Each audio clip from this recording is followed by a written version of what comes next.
Olá pessoal, tudo bem? Hoje eu estou aqui para gravar um vídeo para vocês contando um case maravilhoso que eu tive de equipe de alta performance. Foi uma experimentação que eu fiz, o negócio começou muito ruim para o meu lado naquela experiência. Eu estava numa situação muito desfavorável como líder, como gerente, não porque me iludiram de alguma forma, mas porque eu aceitei um desafio para o qual aparentemente no primeiro momento eu podia não estar preparado.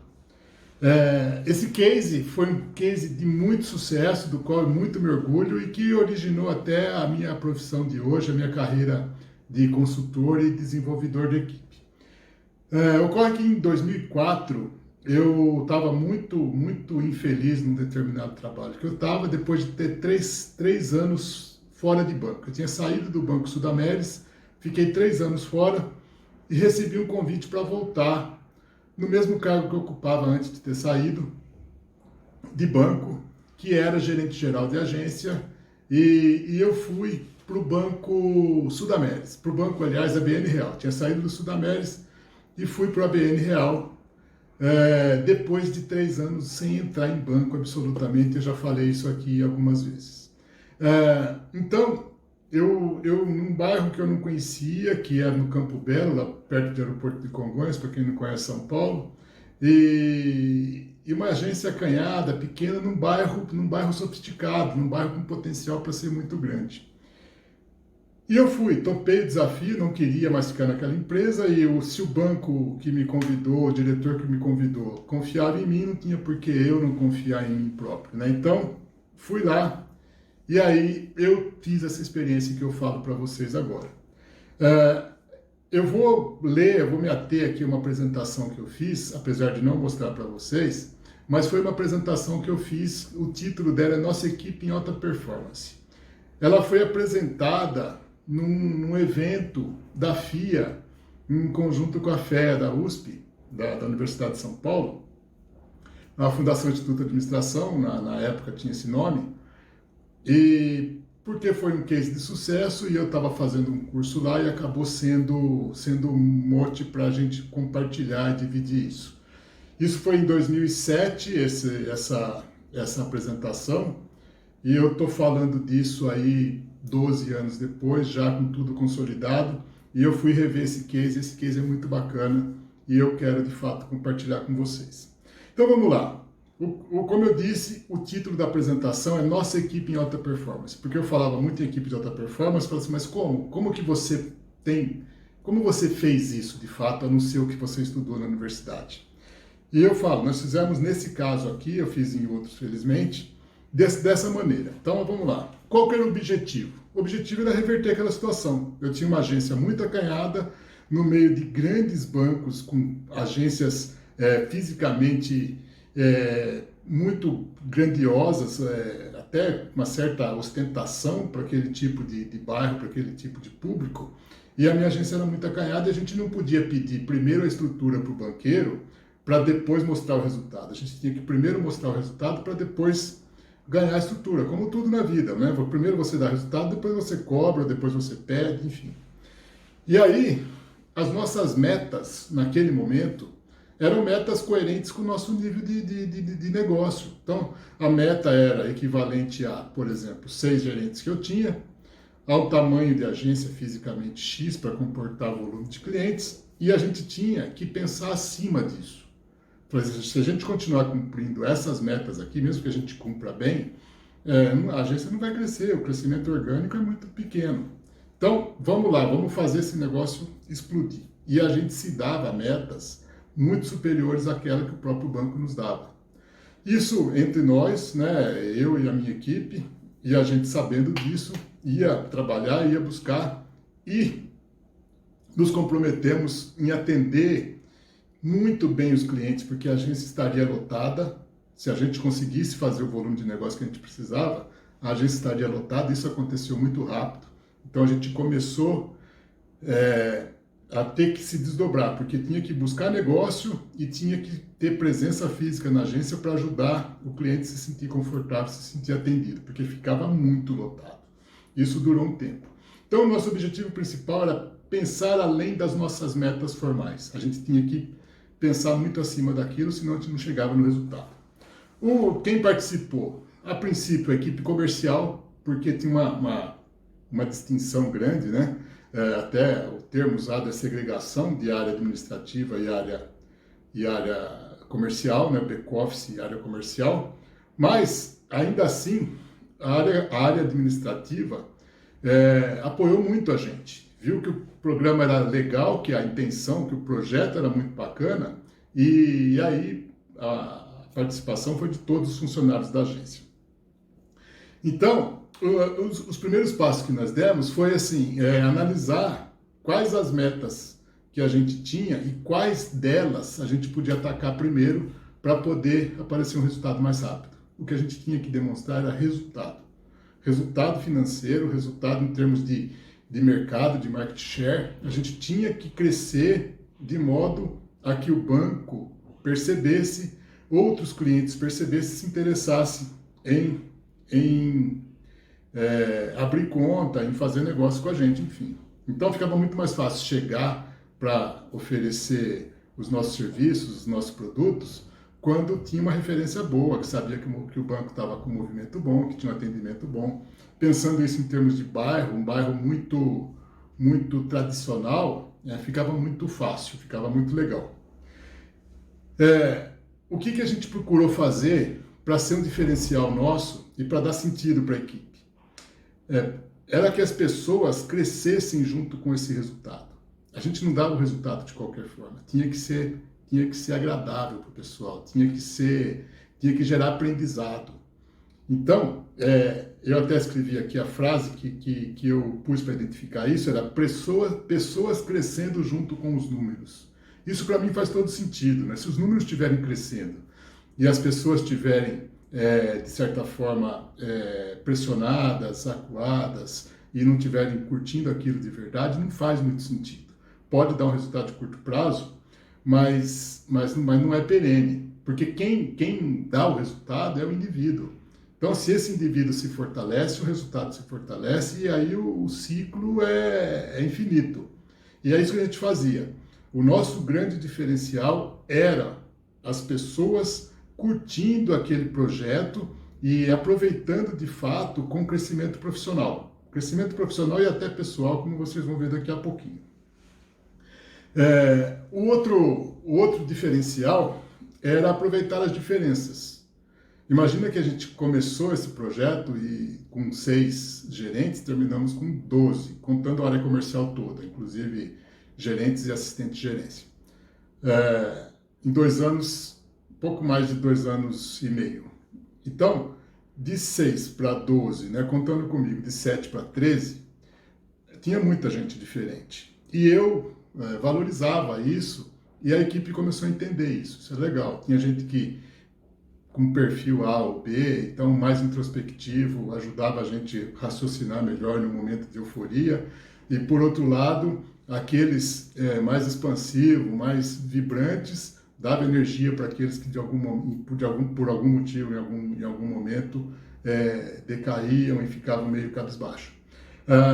Também essa heterogeneia era percebida nas expertises. Tinha gente que sabia mais, por exemplo, matemática financeira, o outro entendia mais de cadastro, e eles se ajudavam, se complementavam na hora de elaborar um contrato lá, ou então fazer um empréstimo para um cliente que naquela época estava começando a ser tudo pelo sistema, não é como é hoje, muita coisa tinha que ser calculada e pensada, não calculada na mão, obviamente, mas tinha que ter um certo conhecimento de matemática para elaborar isso, e as pessoas se ajudavam, se complementavam, e durante o processo, quem não se adequava a isso de participação, acabava que não conseguia ficar, acabava saindo.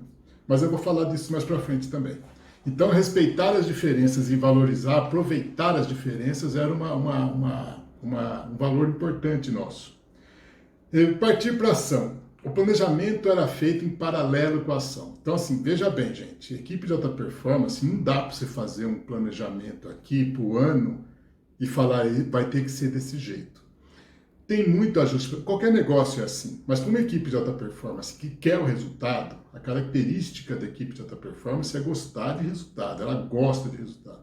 Na hora que alguma coisa está dando errada, tem que ser corrigido, a rota tem que ser corrigida. E um planejamento do jeito ideal, e eu vejo muito em algumas situações, em raras situações eu concordo, aquele negócio de se você vai cortar uma árvore, você tem 5 dias para cortar uma árvore, você passa 4 dias molando o machado. Eu concordo parcialmente com isso, sabe? Eu acho que esse negócio de 80% de planejamento e 20% de ação, para mim, nunca funcionou. O que eu gosto? Planeja o começo, começa a fazer as correções necessárias. Planeje muito bem o começo, para ter um start forte, para ter uma saída pesada. E depois vai ter correção de rota para fazer. Essas equipes de alta performance, do jeito que eu conheço e do jeito que eu trabalho hoje, elas gostam disso, gostam de ação. Planejamento é importante, mas faz parte do projeto. O planejamento vai acompanhando o projeto. Eu digo que ele anda 10, 15% à frente da execução. Então, o planejamento era feito praticamente em paralelo com a ação. O que está acontecendo hoje, a gente planeja o dia de amanhã. Praticamente dessa forma, nessa situação aqui. Pois bem, então, eu procurava, e a equipe aceitou muito isso, motivar a equipe para o autodesenvolvimento. Eu não queria que os caras pensassem que aquela empresa ou aquela função, a elevação, a progressão natural dos cargos ali seria a carreira possível deles. Eu queria que eles pensassem o máximo. Hoje eu uso um termo que eu não usava naquela época, mas eu queria que eles fossem tudo que eles nasceram para ser. E eu deixava isso muito claro. Como? Por exemplo, conhecendo as oportunidades existentes, internas e externas. Quando eu falo internas e externas, eu falo, mas Luiz, você abria oportunidade externa para eles? Abria. Mas o ambiente era tão legal, tão bacana lá, que eu não perdia funcionário para o mercado. Eu perdi um funcionário, nesse período de 2 anos e meio, eu perdi um funcionário que saiu para fora do banco, que não foi para a concorrência, ele foi empreender. É um grande amigo meu até hoje, mas ele saiu do banco porque ele queria seguir um rumo de empreendedor e eu apoiei. E ele saiu, continuamos amigos, continuou cliente do banco, tudo lindo. Todos os outros que eu, em tese, perdi, eu perdi para o próprio banco. Ou seja, foram promoções internas, por pessoas ou que foram para agências maiores e para cargos melhores, ou foram para a matriz, foram para a direção central, ocupar cargos lá diferentes daquele de gerência.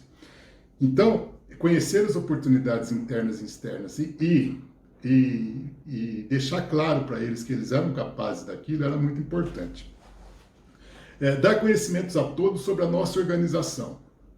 Eu trabalho com empresa hoje que os funcionários não conhecem a empresa. Eu pego uma frase da primeira página do site e falo, você sabe de onde eu tirei isso aqui? As pessoas não sabem. Então, como que vai ter senso de pertencimento tal, se não conhece a própria empresa, não se orgulha da empresa? É mais um emprego. E aí, né, nessa situação, o ABN Real favorecia muito isso, porque era uma empresa que tinha um charme, toda aquela pegada de sustentabilidade e tal, e que era de fato verdadeiro. Então isso facilitava. E a gente demonstrava muito o que era o banco no Brasil, o que era o banco no mundo, e em que contexto o banco estava inserido, para onde o banco queria ir. A gente dava visão estratégica mesmo ali no nosso mundo, que era uma agência comercial de bairro. Então, isso reforçava muito o senso de pertencimento e fazia as pessoas participarem mais engajadamente dos projetos da gente. Exaltar e celebrar todas as conquistas e evolução do time ou das pessoas. Não passava nada em branco, nada, tanto pessoal quanto profissional. Fechou um contrato bacana que faz uma diferença para o resultado do mês, festejava. Vai entrar um funcionário novo, tinha um café da manhã de recepção. O cara vai tirar o o certificado ou diploma, ela vai se formar na faculdade, a agência inteira ficava sabendo, sabe? Para quê? Para curtir de verdade junto, para valorizar junto de verdade. Ah, qualquer coisa que fosse pessoal, profissional, que fizesse sentido para uma pessoa, a gente fazia aquilo se expandir e de forma que a pessoa reconhecesse que está todo mundo contente por aquela conquista, por aquele passo que ele deu. O cara comprou a casa, não era aquele negócio de segredinho, de cafezinho lá, sabe? A não ser que a pessoa quisesse manter no sigilo, não tem problema. Mas se a pessoa estava contente com aquilo de fato, a gente compartilhava, fazia todo mundo ficar contente, ele ganhava os parabéns e tal, e era um reforço de energia fantástico. Então, era um grupo relativamente pequeno, a agência toda tinha 20 funcionários, no final, quando a gente estava com 13 na gerência, tinha 20 ao todo. Mas era fácil de fazer isso, mas tinha uma parceria, um coleguismo verdadeiro ali. Eu não vou falar que era amizade de todo mundo, porque seria utopia minha. Mas o coleguismo, a parceria, a cooperação era verdadeira. Todo mundo torcia por todo mundo o tempo todo. E a gente compartilhava as possibilidades de crescimento individual, tanto sugerindo cursos, demonstrando, gente, tem isso aqui rolando no banco, fora do banco, tal. A gente incentivava, demonstrava sem cobrar. Quem quer? E nesse período muita gente voltou a estudar e fez cursos complementares, tal. Foi muito legal esse período. Aí tinha uma dificuldade que era dosar competitividade com cooperação.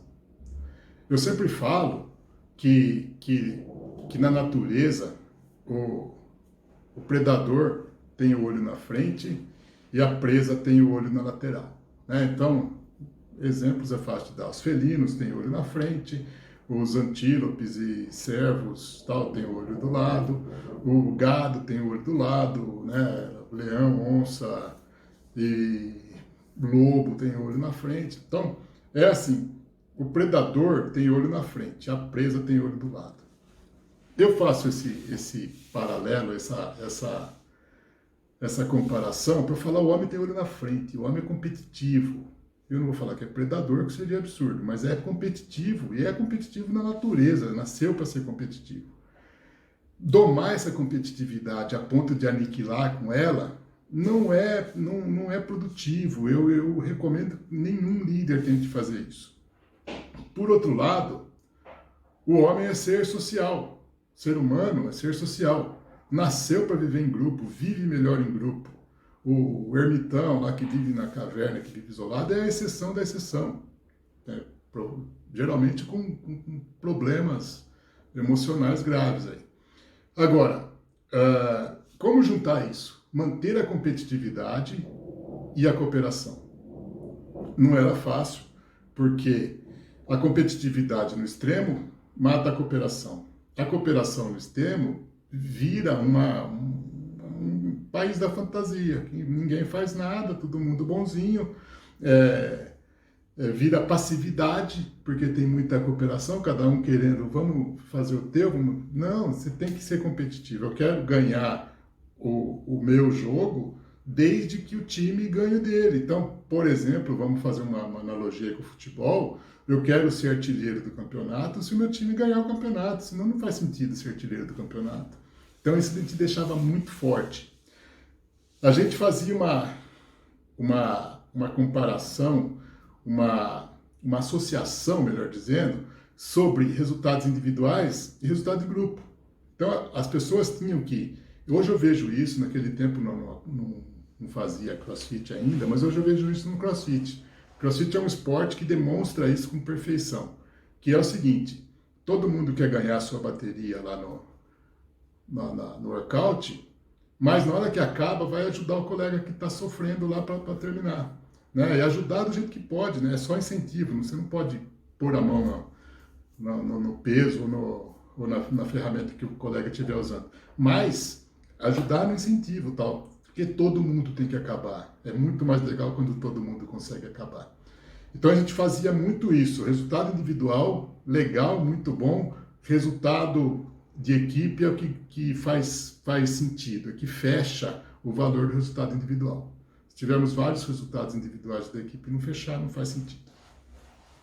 Outra coisa que era um valor forte para mim e virou isso padrão da agência, era o seguinte, ó, vou ler aqui, agradecer, parabenizar ou cobrar resultados ou atitudes com a mesma franqueza e naturalidade. Então, do jeito que a gente elogiava, valorizava e exaltava tudo que era positivo, falava dos problemas que tinha. Não tinha mimimi, não tinha nhenhenhen. Era, estamos trabalhando assim, assim, assim, isso está legal, legal, legal, isso não está legal, legal, legal. Tanto no grupo quanto individualmente. Todo mundo levava na boa. E mais uma vez eu falo, teve quem não levou na boa durante esse período? Lógico que teve. Não ficou no grupo, porque era tão natural para a gente que se elogios acontecem, e felizmente os elogios, os reforços eram muito mais frequentes do que as eventuais críticas e correções, ficava tudo legal. Mas era feito com a mesma naturalidade, não tinha que me preparar para dar um feedback de correção, não tinha isso. Porque eu não ficava preocupado com a atitude do outro. Não por falta de sensibilidade, mas porque eu sabia que para ele estava tranquilo, o cara estava entendendo. Então quando eu chamava, ó, isso não foi legal por isso, por isso, por isso, ficava, bom, legal. Foi bom você falar, vou observar, tal. Isso aí acabou. E melhorava, subia a régua. Então, também fazer elogios e reforços e tal, era quando isso era verdadeiro.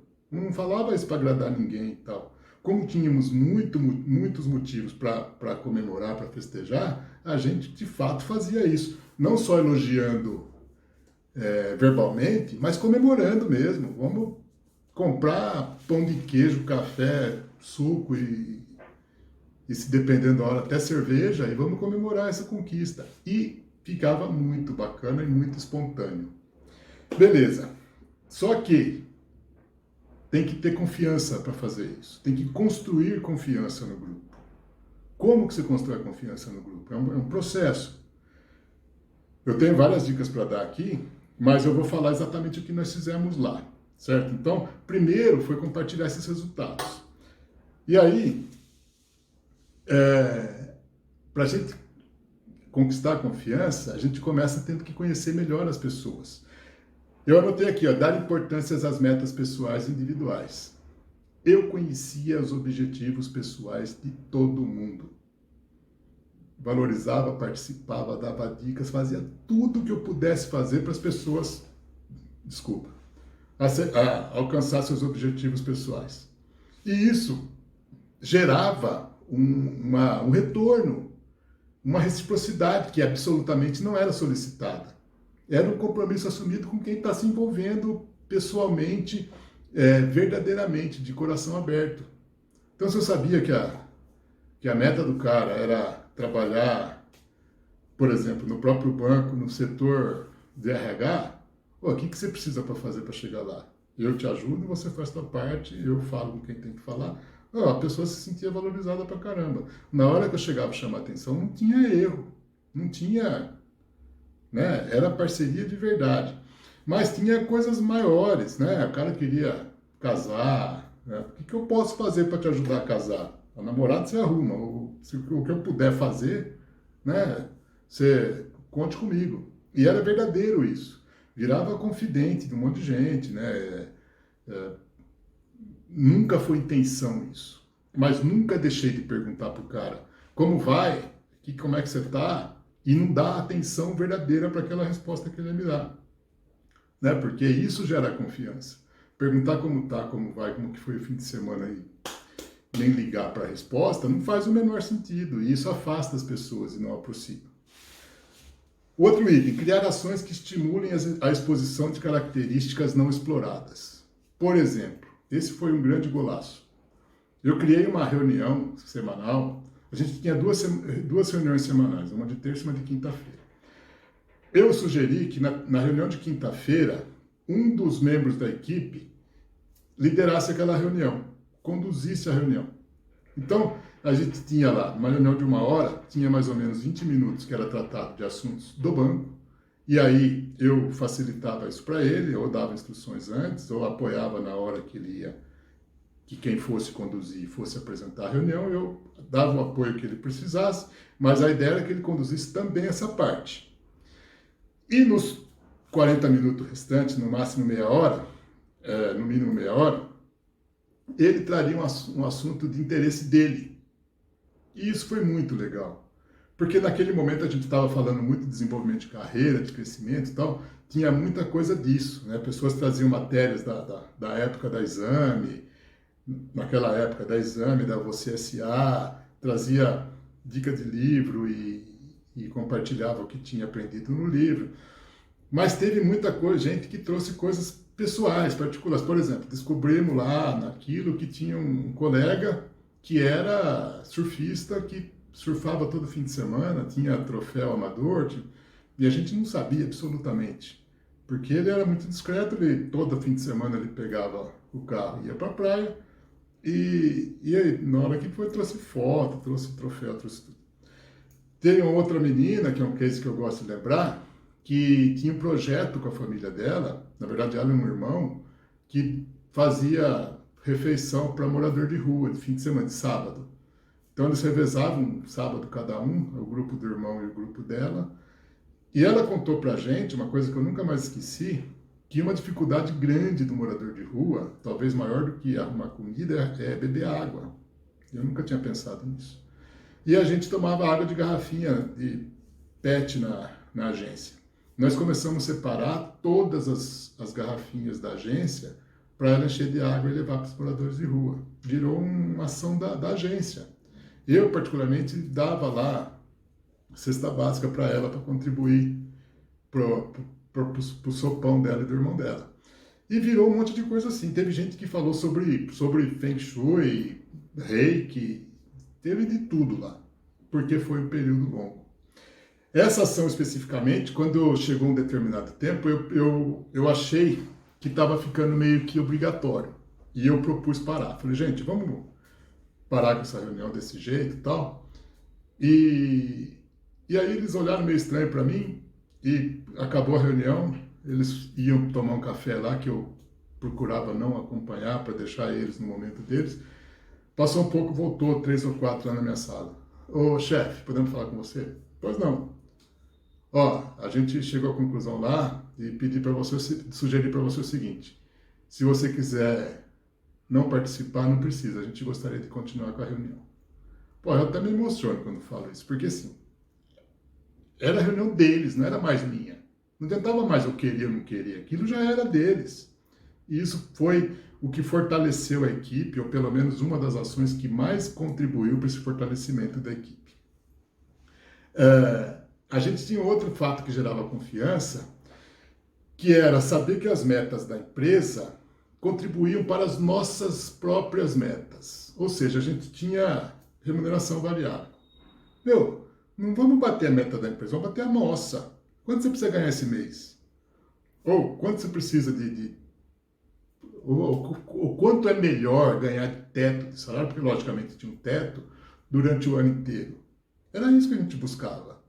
E considerando que se estiver muito bom para nós, está bom para a empresa, se estiver muito bom para a empresa, está bom para nós. Então, assim, a meta tinha que fazer sentido para nós. Quando vira uma meta, uma imposição da empresa, que a gente não vê sentido, e independente de ter remuneração variável ou não, né? Uma meta bem batida te ajuda a ser promovido, te ajuda a ter reconhecimento de mercado, né? Te ajuda a ter empregabilidade alta. Enfim, uma meta bem batida, no mínimo, te deixa dormir tranquilo e confortável que você está cumprindo com os seus objetivos e com o compromisso que você assumiu. E aí, a gente caminhou nisso e chegou naquele momento que tinha assim, mais no começo, tinha resultados que patinavam, que não vinham. E aí eu cheguei numa conclusão que assim, eu acredito nisso? Sim. O grupo acredita nisso, aderiu a isso? Sim. Então é persistência. Persistência até porque mesmo durante o projeto, quando estava muita coisa indo bem, eu era criticado até pelo meu diretor, que era, essa agência é uma festa. É uma festa, mas dá um resultado que as outras não estão dando, ou pelo menos que a maioria não está dando, né? Porque tinha gente que dava o mesmo resultado, mas sob pressão, muita pressão, com reclamações trabalhistas, com tudo. Não, no nosso caso não, era só... Então, incomodava algumas pessoas, porque estava muito fora do padrão.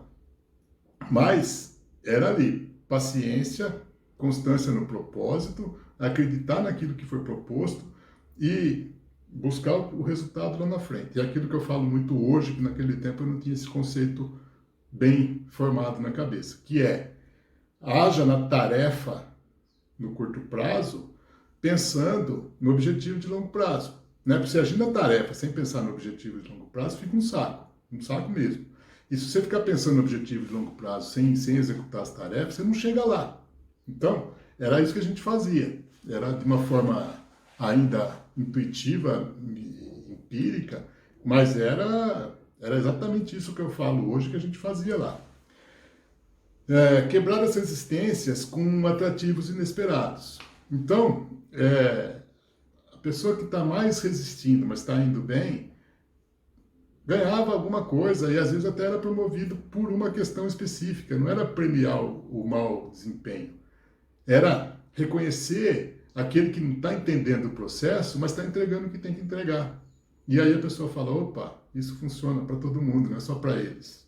Né? Teve um caso específico de uma pessoa que estava muito fora do padrão, uma gerente que estava muito fora do padrão, e com base no feedback muito específico que eu dei para ela, e com a ajuda de uma outra colega bem experiente da agência, fazendo o meio de campo ali de coisas que eu não tinha liberdade para falar para ela, que eu não tinha desenvoltura suficiente para falar para ela, ela se tornou de uma gerente que provavelmente não continuaria na equipe comigo, para ser uma das melhores gerentes da equipe. Então, a surpresa era dos dois lados, né? Tanto eu surpreendia as pessoas com uma atitude que quebrava qualquer resistência delas, quanto elas me surpreendiam com uma virada de chave desse jeito, como eu estou falando essa moça, que eu não vou falar o nome, porque eu não combinei com ela isso antes. Mas ela provavelmente vai assistir esse vídeo e vai saber que eu estou falando dela. Ela saiu de uma situação que não estava se enquadrando para ser uma gerente que colaborava muito comigo. Ela recebia os novos na agência de um jeito, ensinava e meio que adotava como uma mãezona mesmo, e eu ensino ele a fazer as coisas. E ensinava. Ensinava práticas, técnicas do banco, sabe? Ensinava mesmo. Então, processo. E isso era muito útil para o time todo. O time todo reconhecia, adorava ela, e foi uma virada de jogo fantástica. Nessa reunião, tinha uma particularidade. E eu marquei aqui, dar a palavra a todos, sem exigir a palavra de ninguém. Então, funcionava assim. Quem vai conduzir a reunião da semana que vem? Não dava 10 segundos, alguém levantava a mão lá. Tá bom, é ele ou ela. Não tinha problema. Tinha gente que não queria. E teve um especificamente que não foi nenhuma vez durante, sei lá, 1 ano e meio, 2 anos que durou isso, comigo lá. As pessoas começaram a me cobrar. Porra, chefe, o fulano não vai? Meu, ele não quer, não quer. Não vou forçar, não pode ser forçado. Se não for natural, legal para ele, gostoso para todo mundo, não tem. Então, isso foi uma característica do processo que era muito inclusivo. Porque se fica obrigatório, vou fazer uma escala de quem vai ser. O cara fica obrigado a querer arrumar um tema, tal. Não. Tinha gente que ia pulava 2, ia mais sendo que tinha 12, 13. Ia muito. Beleza, os outros concordavam, ele queria. Para mim não fazia diferença. Mas todo mundo participava, muito legal. Só esse que não participou o tempo todo acabou saindo do banco durante esse processo. O que a gente fez foi testar o modelo até o modelo ser validado. A gente não desistiu enquanto ele não foi suficientemente testado. Na hora que foi, deu resultado, o que deu resultado? Isso, isso, isso. Eventualmente, algumas ações que não deram resultado foram descartadas, como eu pretendia descartar essa reunião e acabou que não aconteceu. Mas nesse meio tempo nós tivemos uma grande dificuldade. Como eu falei, a equipe de alta performance ela é movida por resultado. E por uma contingência que não estava 100% na nossa mão, nós tivemos uma quebra de resultado. Um cliente grande inadimpliu, ou seja, não pagou os compromissos dele com o banco e nós tivemos um resultado muito grande. Então, a falta de resultado numa equipe de alta performance que está trabalhando bem e um resultado que foi negativo, que vem sendo negativo por um período, alguns meses, por uma coisa que não está na mão dele, não consegue reverter, é muito frustrante. Então, eu marquei aqui, manter o projeto e a motivação, apesar de resultados numéricos insuficientes. A gente estava dando prejuízo e a gente tinha que manter aquela pegada, porque era a forma de reverter o prejuízo. Todo mundo sabia, todo mundo tinha clareza disso, porque a gente conversava abertamente sobre isso. E a gente passou por esse período tranquilo, né? A certeza dos resultados sustentáveis e consistentes no longo prazo garantia o trabalho no curto prazo. A gente tinha certeza do que a gente estava fazendo. Sabia porque estava dando prejuízo. Era uma conta que tinha aberto um buraco no nosso resultado, no nosso balanço, e a gente sabia o que era. Então, assim, temos que recuperar aquilo lá, era uma ação específica, e temos que fazer o nosso dia a dia aqui reforçado para virar o resultado. Porque equipe de alta performance sem resultado, se for a empresa que estiver ocasionando essa falta de resultado, como era nesse caso aí, não era a empresa, mas não estava na mão da equipe reverter isso, né? Foi uma situação de mercado, contingencial. Mas uma equipe de alta performance que não está dando resultado, porque em algum processo, em alguma parte do processo de trabalho, a empresa está falhando, você perde a equipe de alta performance. Ou ela deixa de ser de alta performance, ela simplesmente vira uma equipe que vai fazer só a parte dela e boa, ou ela vai embora, que é a pior. Então, alguns resultados da equipe nesse período. Aí é muito legal de ver. Transferência de funcionários para a matriz. Mais de um foram transferidos para a matriz porque apareceram muito na nossa agência. O telefone tocava, Luiz, tá pensando, você cede fulano? Não vou ceder. Se for bom para ele, o banco está precisando, tchau. Promoções internas para preenchimento de vagas. Imagina que nesse período a gente começou a fazer um círculo de crescimento dentro da agência absurdo. Muita gente foi promovida. Funcionários da área operacional participando espontaneamente das reuniões comerciais. Como eu falei lá no começo, não era obrigado, mas além do gerente administrativo que participava das reuniões comerciais porque queria, apesar de convidado por mim, outros começaram a chegar mais cedo para participar. Queria entender o que estava acontecendo, queria saber onde podia ajudar. E aí era muito bacana, porque a reunião virava uma puta reuniãozona com até caixa participando. Tudo isso era muito legal.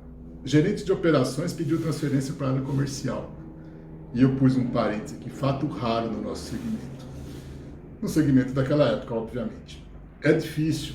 Tem essa segregação existe, inclusive meio que um discriminando o outro, sabe? Por pior que seja falar isso, mas é verdade. Então, o funcionário da área administrativa, no caso o gerente administrativo, pediu para ser gerente comercial. Foi, assim, um negócio raríssimo e para a gente uma puta satisfação, porque o cara de fato era muito bom. Nossa agência era a maior fornecedora de mão de obra para ações eventuais da regional. Primeiro porque, se tirasse um ou outro da nossa agência, a gente não morria, porque todo mundo sabia o serviço do outro, todo mundo se ajudava. Segundo, porque queria cara que fosse lá e tivesse volume de trabalho, tivesse percepção de situação, leitura de cenário rápida, a gente fazia isso dentro da agência. Então, quando tinha tem que ajudar não sei aonde lá, porque, por exemplo, um caso que eu lembro lá, abrir uma conta da Vale, projeto isolado lá, tem que levar gente. Foi 2 da nossa agência. Beleza, era muito legal isso. E os visitantes da matriz se encantavam com o clima e o ambiente que trabalhávamos. Então, nossa agência virou referência para um monte de coisa. As pessoas queriam fazer, tem o dia do cliente. Vamos lá fazer alguma coisa na agência Vieira de Moraes. O dia da sustentabilidade. Passar o dia lá na agência Vieira de Moraes. Por quê? Porque lá a gente estava fazendo o que o banco queria que fizesse. E, mais uma vez, não estou julgando as outras agências, estou falando da nossa. Aquilo funcionava desse jeito muito bem. E eu me lembro muito bem do que eu ouvia naquela época, dessas pessoas que iam da matriz lá. Então, eu era chamado para tudo quanto é reunião na matriz, para representar lá a parte comercial das agências. Isso foi muito legal. O mais importante era a percepção do cliente. Então, não adiantava nada a gente ter tudo isso se o cliente também não tivesse muito satisfeito, como nós estávamos. Imagina uma agência que se fecha, uma equipe que se fecha entre eles próprios, desconsiderando a parte comercial do negócio. Então, o nosso índice de reclamação no sistema de atendimento ao cliente era muito abaixo da média do banco, um baixíssimo índice de encerramento de contas, a priorização da nossa agência em relação à concorrência. Então, quando ligavam para marcar uma visita, que é do Banco ABN Real, estava esperando vocês ligarem para mim, pensei que vocês não queriam abrir nossa conta. Era assim. Por mais estranho que pareça, era assim. Clientes indicando clientes, que é a melhor forma de você ganhar o cliente, porque vai com o reforço de que já está testado, e a melhora no número de produtos por clientes, né? Quer dizer, o cross-selling estava acontecendo mesmo, os clientes usaram tudo que a gente vendia, e clientes muito mais satisfeitos. Isso reforçou o que eu vinha buscando de conhecimento acadêmico e tal. Então, nessa época especificamente, eu estava tinha acabado um curso na FIA, que era em parceria com a consultoria Arvoredo, que era o de Leader Coach. E transformou o empirismo em conhecimento acadêmico e reforçou o conhecimento acadêmico quando eu fiz isso. Quer dizer, primeiro eu experimentava e fui buscar conhecimento acadêmico que reforçou o que eu estava experimentando. Quando eu tive essa confirmação, ficou muito mais fácil de executar. Isso não funciona isoladamente. Só empirismo sem base teórica, para mim, nunca funcionou. E eu vejo em muitos aqui muita base teórica e sem colocar em prática não adianta nada. Eu tinha muito mais segurança no uso das técnicas que eu usava, por exemplo, feedback. Feedback era um negócio fortíssimo na agência. Então, era técnica aprendida, não era aprendido na escola porque eu fiz do meu jeito, mas reforçado que o feedback é um instrumento de liderança muito importante, muito valioso, que dá muito resultado. Troca com profissionais com as mesmas dificuldades e anseios. Ou seja, tinha que formar o mastermind, né? Tinha que ter um grupo com o qual eu falasse sobre essas coisas, porque nem tudo eu podia compartilhar com a minha equipe que estava ali abaixo de mim hierarquicamente. Então, quando na universidade ou em grupos de RH que eu comecei a participar tal, eu tinha pessoas procurando a mesma coisa que eu estava procurando. Isso é muito legal. Quando você tem uma equipe de alta performance, o líder tem que ser de alta performance. O líder tem que estar buscando evolução constante, porque a equipe vai evoluir. E eu costumo dizer o seguinte: se o líder não evoluir um pouco mais rápido do que a equipe atropela, e aí deixa de ser reconhecido como líder, porque perde confiabilidade, perde credibilidade. Eu aprendi nesse processo que as pessoas são o centro de qualquer negócio. Isso parece óbvio, parece elementar demais, mas poucas pessoas agem considerando isso. Então, os processos acabam sendo mais importantes, o resultado fica mais importante que as pessoas, e os resultados são dados pelas pessoas. Então, não tem jeito do resultado ser mais importante que as pessoas se os resultados vêm através delas. Não tem jeito. Não tem quem mude minha cabeça a respeito disso. Ah, porque se não for com essa pessoa é com a outra. Tá bom, então você vai ter que tratar todo mundo bem. Porque o inverso é verdadeiro. Se não for com uma, vai ser com outra. E daí? Você vai descartar todo mundo que não falar não rezar no teu terço, na tua cartilha? Isso tudo aqui, esse resultado que deu, me deu aquela certeza de que eu não era um lunático. Porque eu falava coisas que muita gente pensava, pô, esse cara tá sonhando, né? Como tratar a equipe, como desenvolver um projeto de crescimento de um negócio, no caso, crescimento da agência do banco, mas quando eu tive essa certeza, eu fiquei muito mais seguro para fazer o que eu faço hoje. Eu tive uma experiência nesse período que foi um assalto na agência. Teve um assalto e teve violência dentro da agência, tal. Não chegou a ter tiro, mas teve agressão por parte dos assaltantes e teve muita tensão o tempo todo do assalto.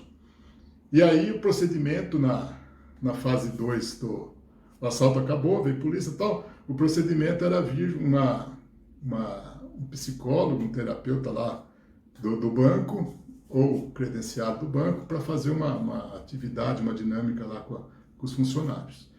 E aí o funcionário, chegou uma psicóloga e fez lá uma roda lá, todo mundo ali presente e todo mundo bem. As pessoas meio que se ajudando, combinando o que tinha que fazer na agência, porque tinha quebrado o móvel e tal, para abrir no dia seguinte.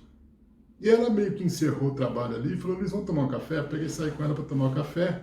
Eu falei, o que você faz com essa equipe? Eu falei, não entendi a pergunta, absolutamente. Eu falei, por quê? Eu não entendi.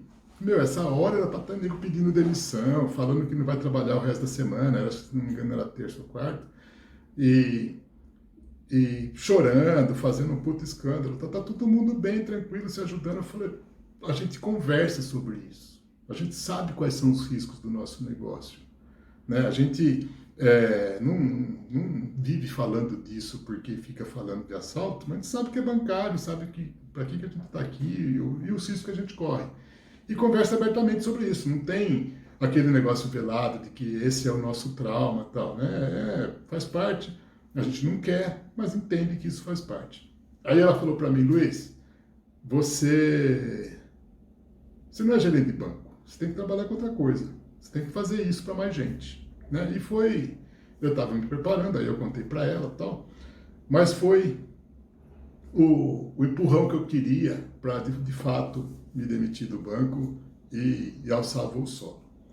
Pois bem, me perguntavam muito, e a sequência desse trabalho? Então, a sequência desse trabalho tem que ser considerado o seguinte, um trabalho desse não tem prazo para terminar. É processo. Né? Não é um projeto. Projeto tem começo, meio e fim. Quando você está num processo de crescimento, de desenvolvimento, não tem fim. E aí vai. Por quê?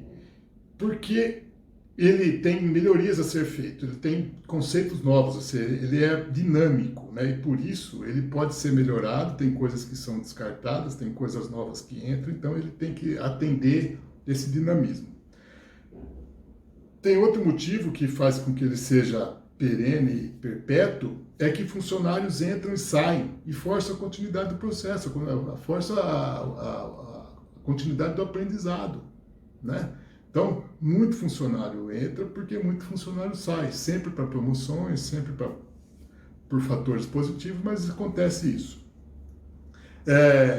Acontece também a difusão para as outras áreas através de transferências e promoções. Então, imagina que quantos funcionários desse da minha agência saiu e que foram propor coisas, algumas dessas ações, nos lugares que eles foram trabalhar. Isso é muito legal, porque começa a ter uma expansão do movimento que começou num negócio desse tamanho. E uma constatação que a gente teve como sequência do trabalho é que o trabalho não tem dono. Ninguém é dono desse processo. Lembra lá que eu falei, quando eu falei de parar a reunião? Ó, se você quiser não participar, tudo bem, mas a gente gostaria de continuar. Eles educadamente, respeitando o meu cargo, respeitando a hierarquia, mas falando, meu, esse negócio não é mais teu, não, é nosso. Eu achei do caramba, né, meu? Achei fantástico. Então, o processo, se ele estiver na mão do líder, ditando regra e eu ia falar coisa pior do que ditando regra, ele não é legítimo. O processo tem que ser começado por alguém que acredita, no caso, no meu caso foi comigo, que era o cargo mais alto da unidade, mas na hora que começa, o projeto é de todos. Então, eu falei isso aqui para vocês, estou encerrando esse vídeo agora, eu falei isso para vocês porque eu tinha, nessa época aqui, eu terminei essa apresentação com uma frase falando do sonho do gestor. Um maior número de líderes de alta performance atuando na nossa empresa e em todas as empresas do Brasil. Hoje, eu vejo aqui, 12 anos depois, com muita satisfação, que eu estou trabalhando com isso, contribuindo para que isso de fato aconteça na minha atividade profissional. Enfim, eu adorei rever esse case aqui hoje, porque foi um caso muito marcante da minha vida, que me trouxe amigos verdadeiros que eu tenho até hoje, tanto funcionários quanto clientes, e que virou não esse case, mas no processo em que esse case se inseriu, virou uma mudança de carreira, mudança de profissão para mim, depois, na época lá, com 45 anos de idade. Isso foi uma virada de jogo, uma virada de vida fantástica, e eu agradeço muito por isso ter acontecido na minha vida, por eu ter vivenciado isso e poder falar disso hoje profissionalmente, fazer disso o meu ganha-pão e poder ajudar tantas pessoas a fazerem o mesmo, ok? Obrigado, pessoal, obrigado pela atenção. Eu desejo muito sucesso, alegria e felicidade a todos. Um abraço.